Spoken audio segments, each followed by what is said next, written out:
Hello, dear viewers. Today, we're going to talk about the life and career of Yagmur Yuksel, who has already become a prominent figure on Turkish television. However, beyond her successful acting work, there are a few recent events in her life that we should discuss today. Yagmur Yuksel is known for keeping the details of her personal life private. She avoids ambiguous situations and scandals, preferring to stay in the background of her professional work.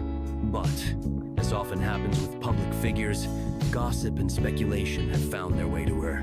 One such topic that attracted attention was the on-screen couple Dilan and Baran from the series Bloodflowers.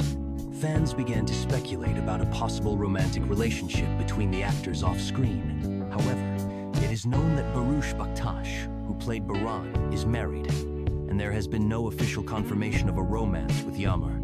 The actress herself has stated that she has not fallen in love yet and hopes to find a fairy tale love.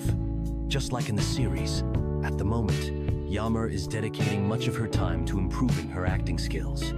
And in her free hours, she enjoys spending time with family and friends, listening to music, and reading books.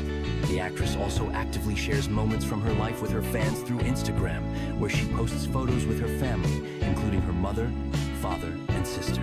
These photos show how important her family's support and love are to her.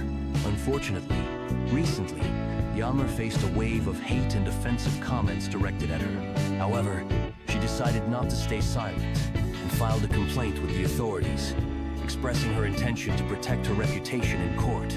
The actress's lawyer stated that several profiles spreading offensive remarks have already been blocked. Following this, Baktas also published a statement, saying that he would also protect his rights against those who publish indecent content about him.